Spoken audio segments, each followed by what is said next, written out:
In December, we were here in LA, and I think you told me you wanted to fight 4 times in 12 months, and you were certainly on that pace. Yeah. How has your body and your mind responded to that type of consistency? Body and mind's responding really well to it. I mean, both are responding great.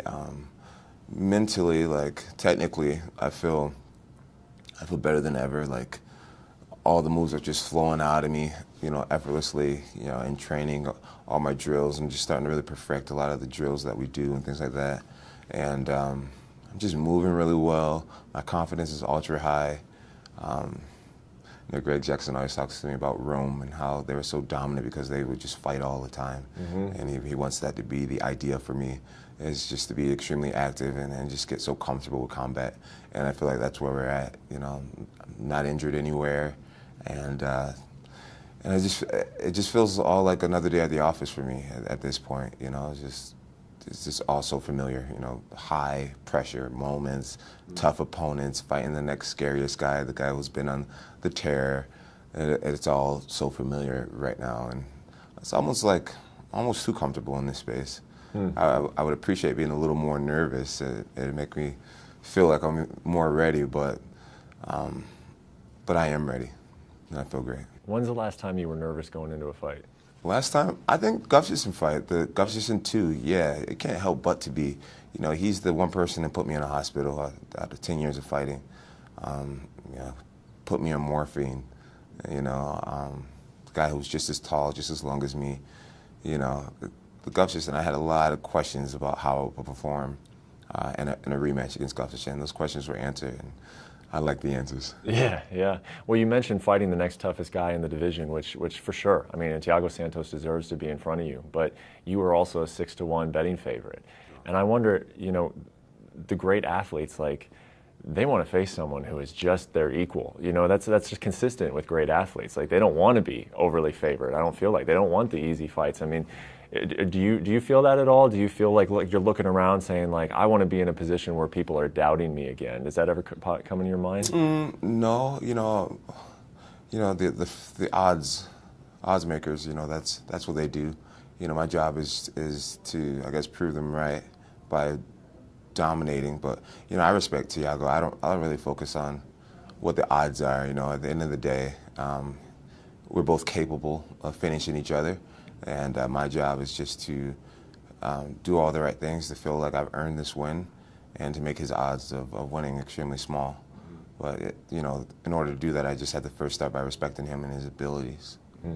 I asked you before the interview started to show me the wallpaper on your phone because I'd heard something about it. Can you explain what is the wallpaper on your phone? Yeah, so on my phone I have a picture of the longest, I think it's the longest win streak in UFC history, and it's Max Holloway, Demetrius Johnson, George St. Pierre, and myself, all tied at 13.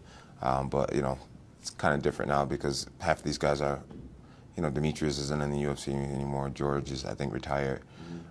But yeah, it's just something that I look at just to keep my goals up front and just to realize that I'm right there on the verge of just being in there with the greatest. I think right now the only one that has a lot of records over me is Anderson Silva, and I just keep these photos in front of me just to remember that greatness is for average people like myself, and to strive for it. I think that's interesting, man, because I do think some people look at you and say, I mean, you've always said that you're interested in being great, but I think because there have been stories throughout your career that it comes so easy to you, and there have been times where you've stepped out of line, and you've gotten into trouble, that people kind of forget that is something that really truly matters to you, right? I mean, that's something that's very important to you, to be remembered as the greatest of all time. Yeah, it is. It is only because I know where I'm from, and if I can do it with all my imperfection, I know it's inspiration to other people that they can do it too. So yeah, from the very beginning, I decided to believe that little old me from Rochester, New York, could be great, and I'm working for it.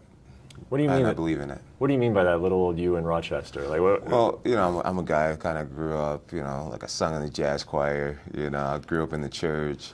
I grew up from what I consider to be underprivileged.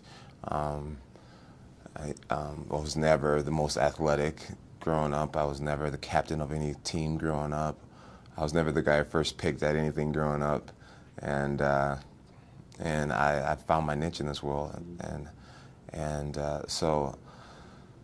so I love it. I love it just because I know that I'm not supposed to be here, and if I can be here, I want other people to know that they can be in the arena they want to be in, and they can climb as high as they want in this world, because I mean nothing was handed to me, and it was all earned, and it started with a lot of self-belief. I think that's the inspiration I want to be to the world, is just let them know they can be and do anything they want, despite where they're from. Mm-hmm.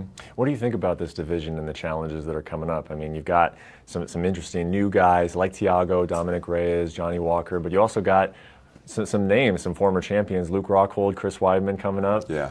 When you look at the division, what do you see at 205? It's a great place to be. You know, I remember just not too long ago, people were talking about me clearing out the division, and that's nothing I ever believed. I don't think it's possible to clear out a division. There's always going to be new talent, new dreamers, new challengers, and I look at them as my next round of motivation.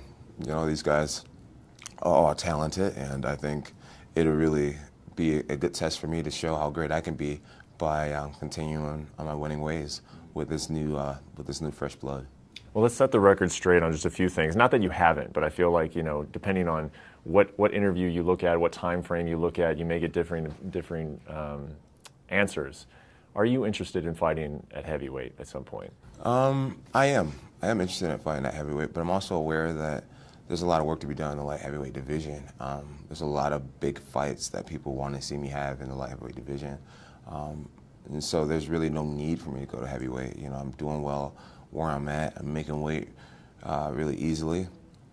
And I feel like when the UFC approaches me about a fight that they feel will be a mega fight, and they come with the numbers that will make sense for me to do that, then I'll totally do it. But right now, the UFC, I think they're happy with me being dominant light heavyweight champion. And like we said, there's a lot of really great new challenges. So there's a lot of work to be done where I'm at.